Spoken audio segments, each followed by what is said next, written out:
So do you remember Bonnie and Twill from the last book? The two refugees from 8 Castric. Who's Castric?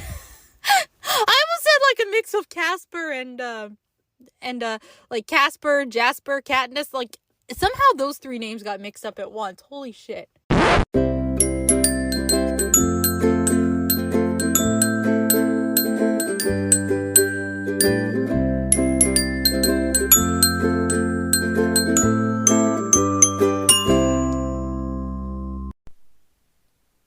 Hello, everyone, and welcome to Bookish Babbles, the podcast where we reread our favorite books and chat about them.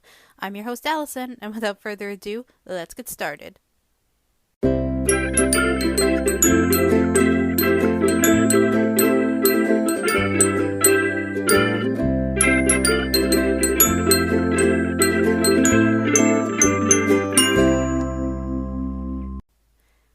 Hello, everyone, and welcome to episode 37, I think I counted right, of Bookish Babbles. We are officially starting Mockingjay. I feel like I've forgotten how to make an episode. Because, like, the past 5 episodes, it's all been, pre-recorded in advance, so I was just editing for weeks, and it feels weird doing an episode by myself again, because I got used to having people to talk to. Now I'm back to talking to the void again. So, kind of I feel like I'm doing my first episode again, essentially. But, speaking of my first episode, so 'tis the season of Spotify rap. It's a great transition, Allison. And that includes Anchor wrap-up as well, which means I got my first results of the year. Woo! And, yeah, I started this back in January, so it's been almost a full year since I started doing this podcast, and I don't know, I definitely want to plan something for, officially for the 1 year anniversary, but I don't know what yet. If any of you have any ideas, feel free to message or email me, links to my socials in the show notes. But anyway, so according to Anchor, my most listened to episode is the first one where I talk about the first 3 chapters of Ballad of Songbirds and Snakes, and slightly horrifying because the sound on that one is so bad, because I made the horrible rookie mistake of not tying my hair back, so it was like brushing up against the mic and creating all kinds of annoying background noise. Okay, maybe not the worst, but, it was still embarrassing, classic mistake. But in all seriousness, to all those who listened past that slight disaster of a first episode and have stuck with me, thank you so much. I probably sound like a broken record, but it really does mean the world to me. I made a whole post on Instagram to celebrate, so you can go look at that if you want.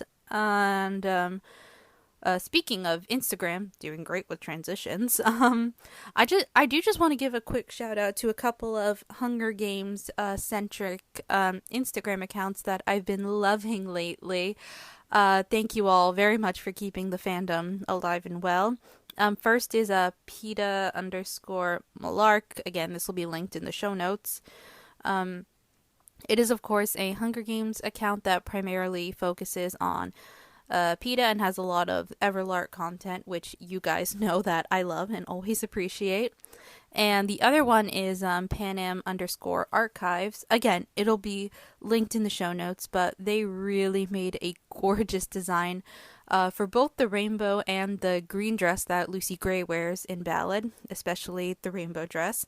It is, without a doubt, one of, if not my favorite interpretation of the dress. Like, I want it. I want to wear it. And the green one too. Like, I just want all of Lucy Gray's outfits.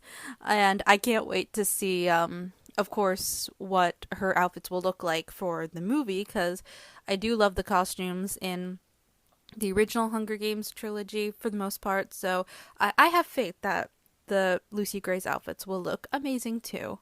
Also, another thing that I kind of want to start doing at the beginning of these episodes is just sharing things that I'm either watching or reading that I'm loving, because, I obviously talk a lot about the books that I'm rereading and books that I've loved in the past, but I'm constantly reading new stuff too, so I'm coming across new favorites, so might as well share them. First is I'm reading Babel, I don't know how to pronounce it, by R.F. Kuang, who is, of course, known for writing the Poppy Wars series, which I do plan on reading, but obviously I'm not doing that yet. But her new book is so amazing. It's like historical fantasy, takes place at Oxford, and you guys just gotta read it. It's so good. I'm a little over halfway through it, and I can definitely, I feel like, again, knock on wood, don't want to spoil it, but I feel like this could definitely be one of my favorites that I've read for the year, which can't believe I'm saying, because I've read a lot of amazing books this year, like Sorcery of Thorns, Anne of Green Gables, like, I don't know.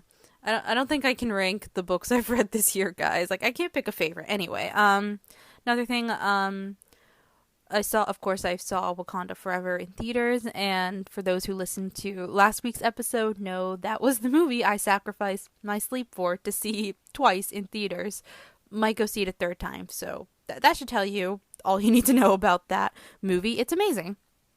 Anyway, this is all to procrastinate starting this episode because this is the beginning of the end of the Hunger Games series. We're on the last book, and this is by far the most depressing one, hence why I'm delaying the inevitable. So, in the past, Mockingjay was definitely the book that I reread the least in this series. I could be wrong, but I feel like up until last year, I only read through this book, like, once. Like, fully cover to cover. And same thing with the movies. I think I only ever watched them, when I saw them in theaters. And again, because, I just didn't like seeing such horrible things happen to my favorite characters. And I just don't think I quite fully grasped what the story was trying to tell me, because I was 14 when I read the book for the first time, and I was like 16 when the movies came out again, mostly, just fixated on the fate of my favorite characters and caring about Everlark, of course.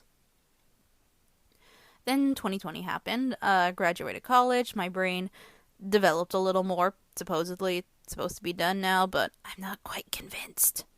Anyway, so I did what I think a lot of people did at the beginning of the pandemic and rewatched a lot of old favorite shows and movies, and obviously with Ballad coming out later that year, it was a good time to get back into that world, and now I have a whole new appreciation for this book and the two movies.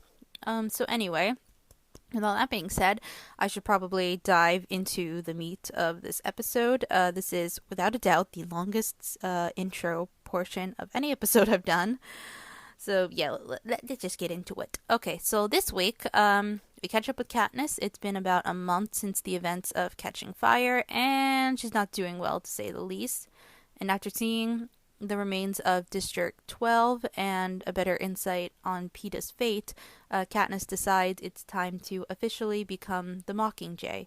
So, with that being said, let's dive into Chapter 1.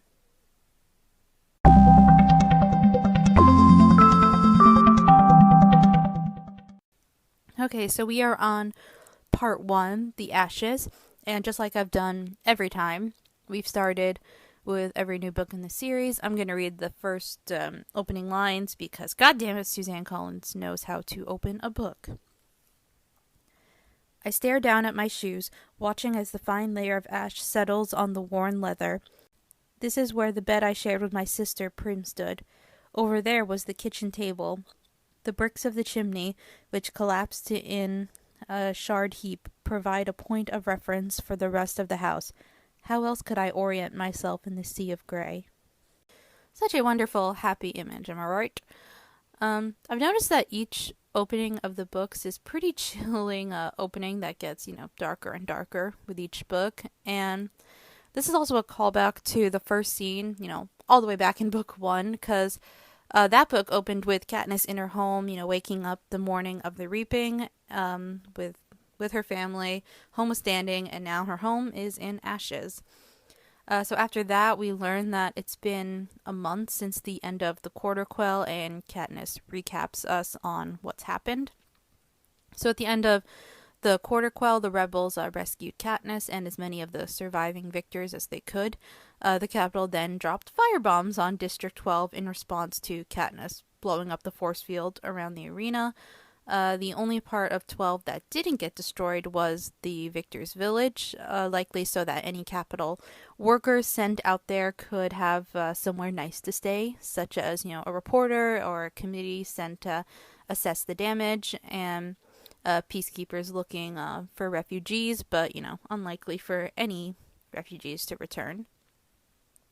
Katniss is only there for a brief visit, something that most of the people in 13 were against, of course, seeing it as dangerous and pointless, but in the end, Plutarch was the one who advocated for her to go since he thought it would be a good reminder of who the enemy is, / everyone being on the same side, yada yada.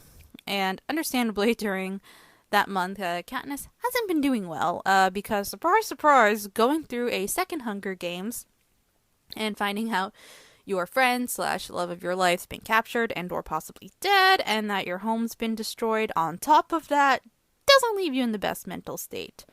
In the second paragraph on page 4, we can see an example of this. A pain stabs my left temple, and I press my hand against it, right on the spot where Joanna Mason hit me with the coil of wire. The memory swirls. I try to sort out what is true and what is false. What series of events led me to be standing in the ruins of my city? This is hard because the effects of the concussion she gave me haven't completely subsided, and my thoughts still have a tendency to jumble together. Also, the drugs they use to control my pain and mood sometimes make me see things. I guess I'm still not entirely convinced that I was hallucinating the night the floor of my hospital room transformed into a carpet of withering snakes. I use a technique one of my doctors suggested. I start with the simplest things I know to be true and work toward the more complicated. The list begins to roll in my head. My name is Katniss Everdeen. I am 17 years old. My home is District 12. I was in the Hunger Games. I escaped. The Capitol hates me. Peeta was taken prisoner. He's thought to be dead. Most likely he is dead. It is probably better if he is dead. This is obviously very different from Katniss at the beginning of book 1. Her thoughts were more clear. She could focus better. Now, not so much. And I love how realistic that is in this book because not so easy bouncing back from that amount of trauma. And I'm no expert, obviously, but from my, basic understanding, concentration can be hard for someone struggling with that amount of depression, because I think it's safe to say Katniss is depressed right now. Anyway, so Katniss then hears Gale talking to her through her headpiece. He's in the ship above, patrolling for danger. Gale asks if she's all right, and Katniss pulls herself together and keeps moving so that no one thinks she's about to have a breakdown. So she moves on toward the town, and everything is covered in ash, and hence why part 1's called The Ashes, I guess. And the dry summer hasn't helped. Katniss is carefully walking along what she remembers was the road, because when she was dropped off in the meadow, she wasn't careful and walked right into someone's skull. Totally not disturbing or anything. And it only gets worse because turns out, sticking to the road was a bad idea, because she keeps finding the remains of people who did not survive, and all in various states of decomposition, and only reinforces the enormous guilt Katniss is feeling because, she's the one who blew up the arena's force fields, and she feels like her actions only ever cause people pain. And I just want to insert myself here and say, Katniss, not your fault. Snow's the one who overreacted and decided to respond to property damage with mass murder. Anyway, I'm done focusing on the details of the horror that is this aftermath. Let's talk about the survivors. So I did talk a lot of shit about Gale in the last book, and I still have plenty of shit to say about him later on. But credit where credit is due. He's a lot more useful in this book than he has been in both the first 2 books combined. Because when the attack on 12 happened, Gale was the one who thought of the meadow, since it was the most out of the way place, and he got as many people there as he could.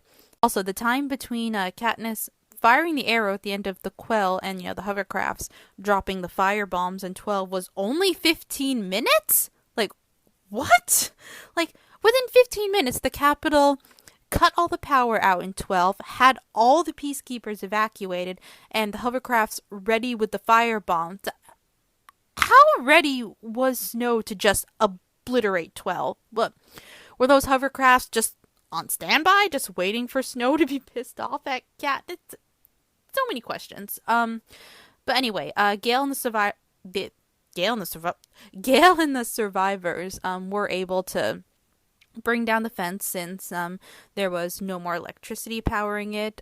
Gale led them to the lake where they all camped out for 3 days before 13 finally rescued the 800-something survivors, which is kind of a miracle that many of them made it to begin with. And in a way, it's a stroke of good luck for the people of District 12 because for the first time, they're safe from the Capitol. They have guaranteed 3 meals a day, fresh clothes, even if, they're all the same ugly gray jumpsuit. They're all granted citizenship in 13, are granted the title soldier once they turn 14, which is crazy young, but that's just my opinion. And they all have a bed to sleep in each night, and they don't have to work in the mines where, you're likely to meet an untimely end. But so is being a soldier, I think. But anyway, shortly after they got to 13, Katniss soon learns that taking in all the refugees wasn't just out of kindness. 13 needs all of them because they need numbers to repopulate. Dalton, who's a man who ran away from District 10, was the one who tells us that a while back there was a pox epidemic that killed a whole lot of people in 13, including a bunch of kids, and even left a good chunk of the survivors infertile. So yeah, they need the people from 12. Because the generosity has strings attached, because no one in this world is all good. Oh, and one final note I'll make about the destruction in 12. The bakery that Peeta's family owned, completely destroyed. His family did not survive, and Madge's home is destroyed too, and the fate of her and her family are currently unknown, but spoiler alert, because this is a reread podcast, they're no longer around, and I know that there are a lot of other deaths that happen in this book that are, quote-unquote bigger and considered more tragic, but the more I think about it, Madge is definitely up there in Hunger Games character deaths that upset me the most, like top 5 at least. Like had she survived and made it to 13, she would have been another person who could, be there for Katniss, give her some emotional support because she's a real friend. And, she was also the daughter of a mayor, so even though she's, quiet and we don't ever see it, she's probably has the most political knowledge among the district citizens we meet. I could see her being taken under Plutarch's wing and become the kind of, more balanced politician that Panem needs. Yeah, anyway, Katniss starts to have a panic attack and runs away from all the destruction around her and goes to the Victor's village, which is, again, the only place left untouched by the firebombs. And she winds up in her house, and she naturally starts to spiral, wondering, what the hell she's gonna do, since, back in 13, there's all this pressure waiting for her. People keep talking at her. Plutarch and the other leaders of 13 want Katniss to take up the mantle of the Mockingjay, the role that they designed for her to be the symbol of the revolution, blah, blah, blah, yada, yada, you get the picture. Because she hasn't done enough to keep the momentum going. And already Katniss is pointing out the red flags, because in being the Mockingjay for 13, it sounds an awful lot like what she was asked to do during the victory tour in Catching Fire.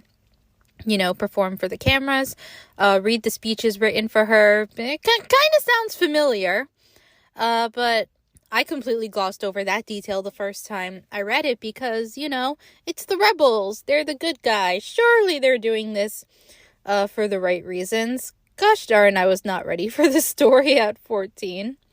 Anyway, so yeah, Katniss isn't living up to what the rebels in 13 hoped she would be currently.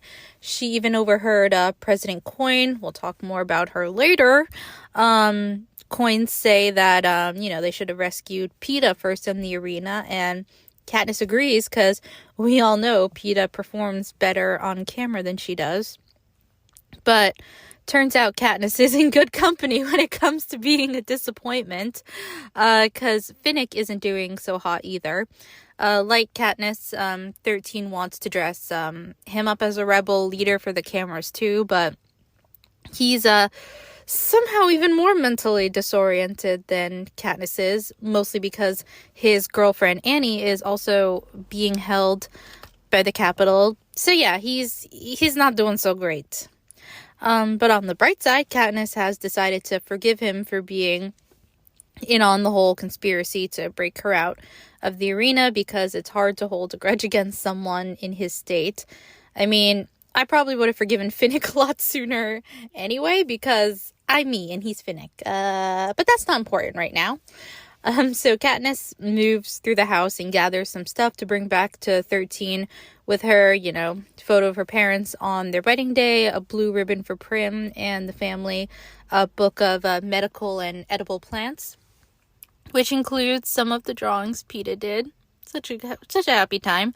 I miss the time in Catching Fire when Katniss was bedridden and PETA kept her company and drew the pictures in the family book. Can we please go back to that time, please? But we can't. So we're here now. And you know what else Katniss finds? Buttercup, the best character, who I'm so happy to see right now among this sea of misery. Because if anyone is going to survive a deadly firebombing, of course it's the grumpy cat. Why wouldn't he? And he's just as grumpy as ever, because when Katniss tells him to come here, he's like, fuck off, you don't have any food for me.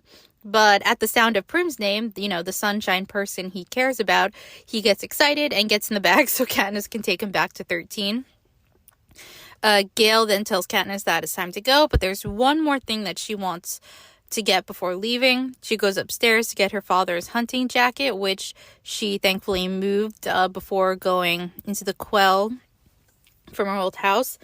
And per tradition, I have to read the last bit of this chapter because, goddammit, Suzanne knows how to end a chapter, especially her first chapters. So it starts on page 14. Katniss has just put the jacket on. The soft leather feels soothing, and for a moment I'm calmed by the memories of the hours spent wrapped in them.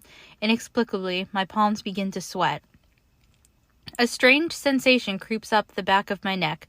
I whip around to face the room and find it empty, tidy, everything in its place. There is no sound to alarm me. What then? My nose twitches. It's the smell. Cloying and artificial. A dab of white peeks out of a vase of dried flowers on my dresser. I approach it with cautious steps. There, all but obscured by its preserved cousins, is a fresh white rose. Perfect. Down to the last thorn and silken petal. And I know immediately who sent it to me. President Snow. When I begin to gag at the stench, I back away and clear out. How long has it been there? A day? An hour? The rebels did a security sweep of the Victor's village before I was cleared to come here, checking for explosives, bugs, anything unusual. But perhaps the rose didn't seem noteworthy to them, only to me. Downstairs, I snag the game bag off the chair, bouncing it along the floor until I remember it's occupied. On the lawn, I frantically signal to the hovercraft while Buttercup thrashes. I jab him with my elbow, but this only infuriates him. A hovercraft materializes and a ladder drops down. I step on and the current freezes me until I'm lifted on board. Gale helps me from the ladder. You all right? Yeah, I say, wiping the sweat off my face with my sleeve. He left me a rose, I want to scream. But it's not information I'm sure I should share with someone like Plutarch looking on. First of all, because this will make me sound crazy, like I either imagined it, which is quite possible, or I'm overreacting, which will buy me a trip back to the drug-induced dreamland I'm trying so hard to escape. No one will fully understand how it's not just a flower, not even just President Snow's flower, but a promise of revenge. because no one else sat in the study with him when he threatened me before the victory tour. Positioned on my dresser, that white as snow rose is a personal message to me. It speaks of unfinished business. It whispers, I can find you. I can reach you. Perhaps I am watching you now. Of all the things that happens in this series, this feels like the most terrifying moment. Like, the best way I can describe it is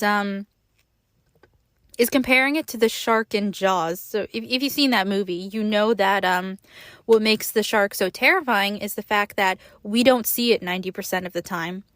Also, if you're bored one afternoon, do yourself a favor and look up the behind the scenes, drama / disasters of that movie. It's freaking great. Like, I'm amazed there hasn't been a movie made about that.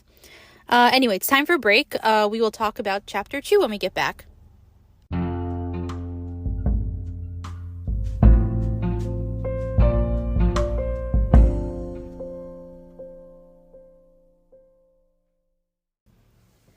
Okay, so we're back, and, junk mail. Nope, I don't want to do a survey, Bank of America. I don't even have a Bank of America account. Anyway, so fun fact, I am recording in my car right now, so if you hear any cars drive by, that's why. Alright, so we pick up where we left off. Katniss is in the hovercraft with Gale on their way back to 13, and she's naturally a bit paranoid now, waiting for, capital ships to attack them. Though Gale does manage to cheer her up a bit by having banter about Buttercup. We get a bit more exposition. So remember Bonnie and Twill from the last book? The two refugees from District 8, Katniss met by the lake, who told her about, the very real possibility of 13's existence. Yeah, they're dead. They didn't make it because when Katniss asked around, no one knows who she's talking about. And then we get some more history about District 13. So remember way back in the first book when we're at the Reaping and we get the Capitol, history, propaganda, and we're told that 13 was completely destroyed during the Dark Days. Well, they were lying, because what else would the Capitol do in that case? Because what do you know? Controlling a dictatorship doesn't tell the truth when it comes to history to its citizens. What a concept! Anyway, so back in the day, District 13 had a shit ton of nuclear missiles because that was their actual main trade. The whole, grappling mining, whatever they were doing was just a front.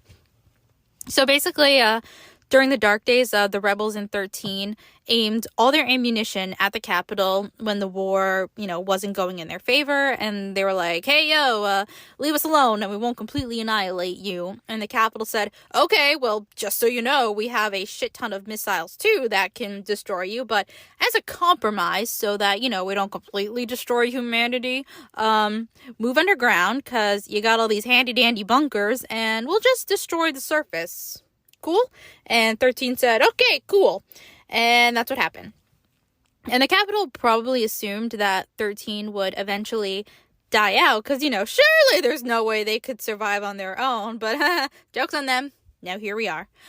So 13 is living almost exclusively underground, so you can only go outside for exercise at designated times. Everyone gets their schedules tattooed on them every day, which is then, washed out when you shower or whatever at the end.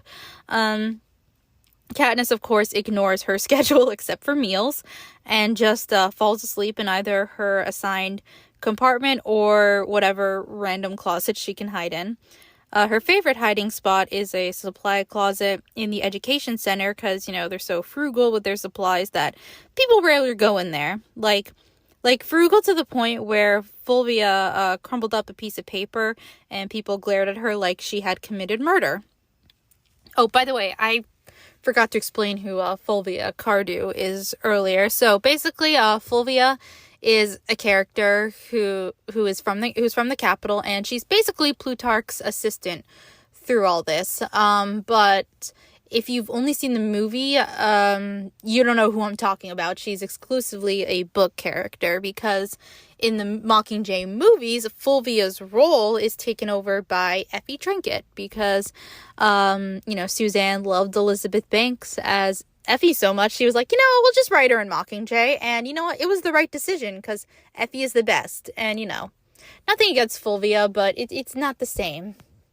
I'm sorry, Fulvia. Also, Fulvia may or may not be related to Olivia Cardew from, The Ballad of Songbirds and Snakes, one of Corio's classmates, so there's that connection. But anyway, what were we saying? So Katniss and Gale, they make their way back to her compartment, and very small detail, but it just adds to how not okay Katniss is feeling. So on page 19, she says how the elevators in 13 remind her of the platforms that lifted her up into the arena. So, nothing like an everyday thing constantly reminding you of your trauma. Yay!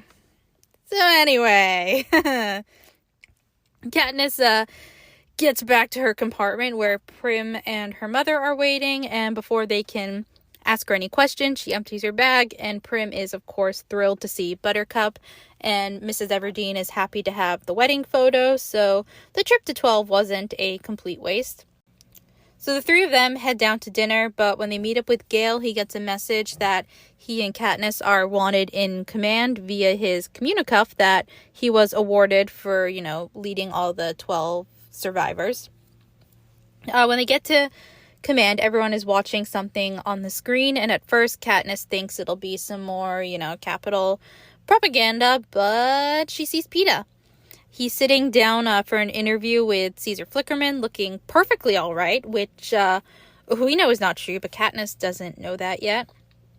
But she pushes herself to the front of the room so that she can stand right in front of the screen, and I think she's relieved to finally see him, but I think she's also shocked too because, she's spent weeks imagining all kinds of horrible things happening to him, so not what she expected the first time seeing him. So, moving on to the actual interview happening, Caesar welcomes Peeta back and is like, hey, fancy seeing you here again. Didn't think that would happen. Peeta's like, yeah, no shit. We all knew my plan was to sacrifice myself so Katniss could live. And so, reminder, the general public believes that Katniss is pregnant because, Peeta was a goddamn genius on interview night. Then Caesar asks Peeta to recap, what happened the last night of the Quell, and Peeta goes on to explain that he and Katniss, of course, had no idea what was going to happen. He was too caught up in playing allies, regrets letting them separate him and Katniss. Everything goes into chaos, once the wire was cut.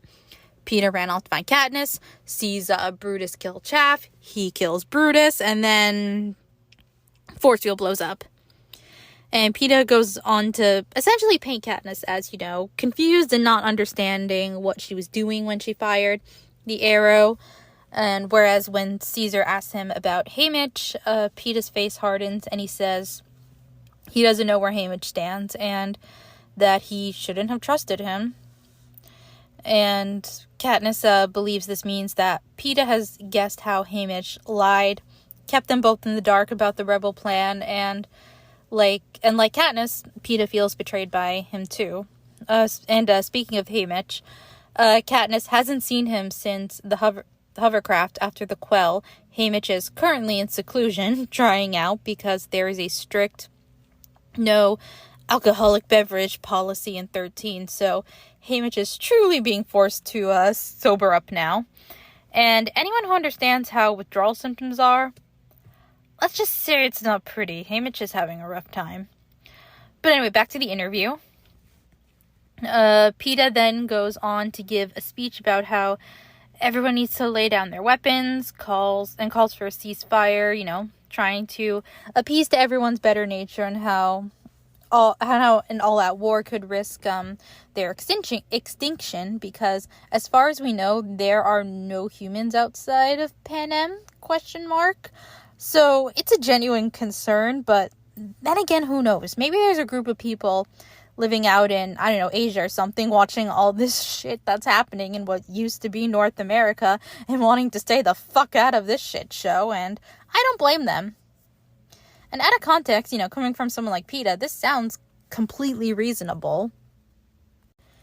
But we know that PETA is very likely being forced to say this, and since Panem is a country where the elite force to kill kids, force kids to, kill each other every year, ceasefire isn't really an option here. So naturally, everyone in command center in 13 is furious. A lot of them going so far as to call PETA a traitor, which is rich since y'all failed to rescue him in the first place and, completely left him in the dark about everything. But we'll get more into that next chapter. So naturally, feeling overwhelmed by everything, Katniss flees the room and heads to her favorite supply closet to hide. And in that moment, Katniss is feeling a lot of things, but above all else, she's just happy to see PETA alive and well. She doesn't even care what he was saying on screen. Gale then finds her because he knows her well enough to know where she'll hide. He has his communicuff confiscated and has a bloody nose since he got in Boggs' way when Boggs tried to stop Katniss from leaving the room, which I gotta say, it's really nice to see Gale being a good friend and not putting us through the bullshit he put us through last book. Kind of feels like we have Book 1 Gale back. But, spoiler alert, this won't last, so better enjoy this moment while we can. Then the two of them have an interesting conversation about 13. I thought about reading it out loud, but that would be too much, just a little too much. So I'll do my best to sum it up as best I can here. Katniss expresses her dislike of 13 and is bitter that it took them so long to show up to help the rest of the districts. Gale defends them, saying how they had to learn to survive on their own first, building things up, yada, yada, yada. And seeing as where they end up at the end of this book, this let's just say this conversation tracks. But yeah, I'm not doing this conversation justice with this very mediocre sum up. So if you want to read it for yourself, it's on page 28 to 29. At least that's the page number for the U.S. hardback edition. So just look through the last few pages of chapter 2. Anyway, so the conversation ends with Gale saying that 13 needs Katniss, and she argues they need PETA too. And Gale points out that PETA probably did some damage with his interview, but also realizes he was probably forced to and or maybe made some kind of deal to protect Katniss, pass her off as a confused pregnant girl, so if the Capitol wins the war, then her life could be spared. So basically, PETA's kind of giving Katniss an easy way out, whereas, if the rebels win, good, they'll spare her no matter what. But if, the Capitol wins, then there's still a chance she could be spared as long as, she plays the role he's clearly setting up for her. But that's not good enough for Katniss, as we can see written out on the last 2 pages of this chapter. So this part I will read out for you guys. All right, starts on page 30. The games are still on. We have left the arena, but since PETA and I weren't killed, his last wish to preserve my life still stands. His idea is to have me lie low, remain safe and imprisoned while the war plays out. Then neither side will really have cause to kill me. And PETA? If the rebels win, it will be disastrous for him. If the Capitol wins, who knows? Maybe we'll both be allowed to live. If I play it right, to watch the games go on. Images flash through my mind. The spear piercing Rue's body in the arena. Gale hanging senseless from the whipping post. The corpse-littered wasteland of my home. And for what? For what?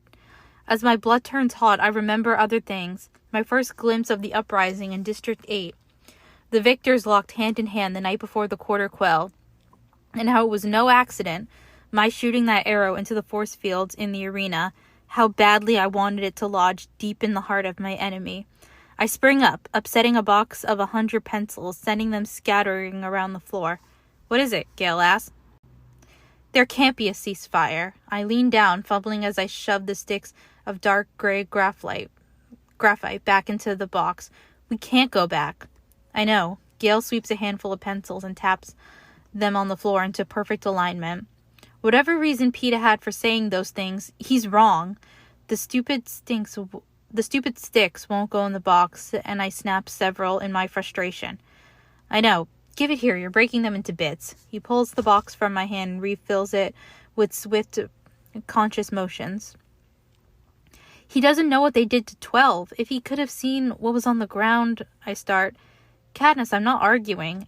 If I could hit a button and kill every living soul working for the Capitol, I would do it, without hesitation.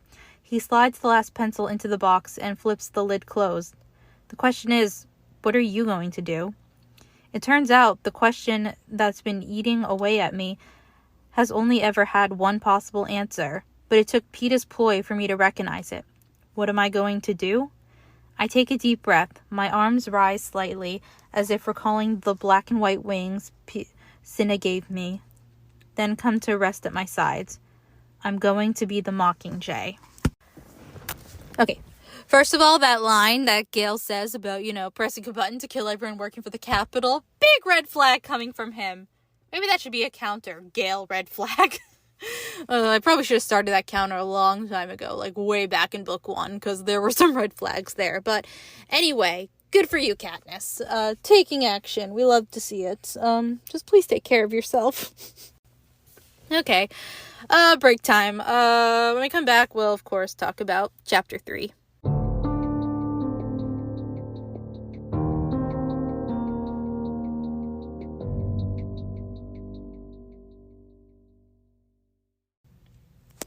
And we're back.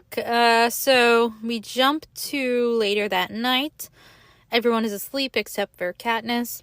Prim and her mother are asleep in the other bed in the room with Buttercup, of course, snuggled up next to Prim. So, unable to sleep, Katniss gets up, crosses the room, and goes through her things. She has the spile that she used in the arena and the pearl Peeta gave her the last morning of the Quell. Then Prim wakes up and asks Katniss what's wrong. Katniss tells her to go back to sleep, but Prim doesn't listen. Starting to take after Big Sis, I see. Prim picks up Buttercup, crosses the room over to Katniss, and wraps a blanket around all three of them and tells Katniss that she can tell her anything and is good at keeping secrets, even from their mom. And this passage, this short passage on page 33, makes me feel so sad because it shows Prim growing up. So, quote, she's really gone then, the little girl with the back of her shirt sticking out like a ducktail, the one who needed help reaching the dishes, and who begged to see the frosted cakes in the bakery window. Time and tragedy have forced her to grow too quickly, at least for my taste, into a young woman who stitches bleeding wounds and knows our mother can hear only so much, end quote. And also, quick side note, Katniss, you grew up too quickly too. Don't forget that.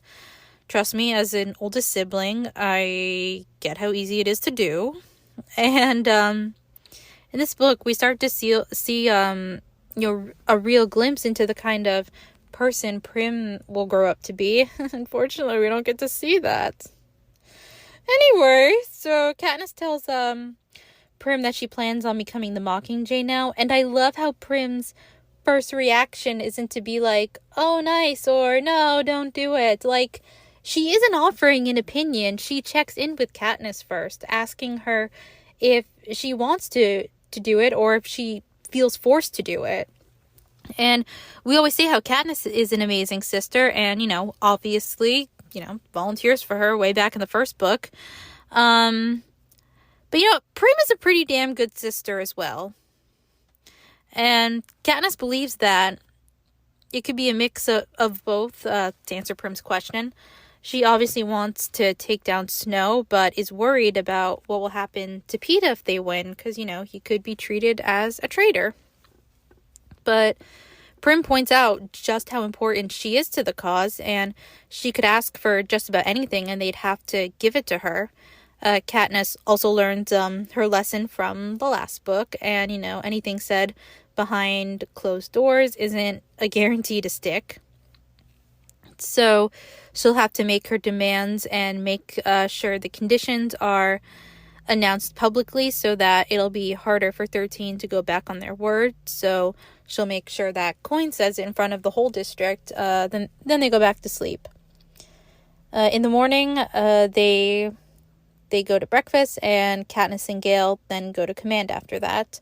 When they get there, Katniss asks for a pencil and a piece of paper, which no one objects to since, they're just excited she's showing any interest in proceedings at all. She writes down all her demands so she doesn't risk forgetting anything. Naturally, everyone's excited when she agrees to be the Mockingjay, but, she, of course, has her conditions. First, she and her family get to keep their cat, which we think wouldn't be that big of a deal, but does cause a little bit of an uproar since pets aren't really a thing in 13. So in the end, Katniss and her family will be moved to a top-level compartment where there is an above-ground window so Buttercup can come and go, but he will be locked out if he doesn't make it back for curfew. Second demand is that Katniss wants to hunt with Gale since the fresh air will be good for her to clear her head and get better. So they work out a radius where they can hunt, and they they'll donate whatever meat they get to the kitchens. And Katniss wants Gale by her side.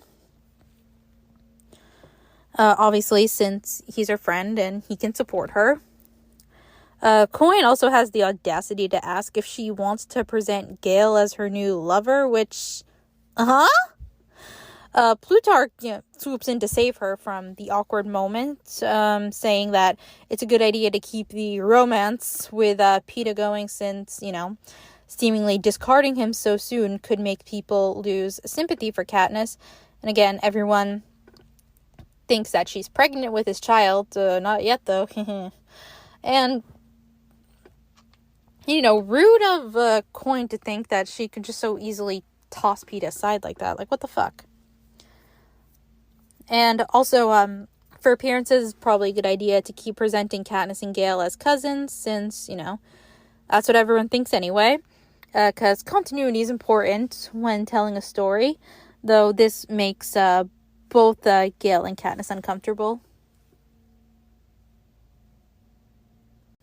But no time to dwell on that. Katniss's third and I think most important demand is that Peeta, Joanna, and Anabaria be fully pardoned when the war is over. No punishment inflicted on them. Katniss, doesn't particularly like Anabaria, but feels wrong to leave her out, and we'll see, this small action ends up being fairly important later on. The fuck? Sorry, this car looked like it was about to hit me. We're good. Anyway, where was I? And, here's the biggest red flag so far. Coin immediately says no to this. Like, what?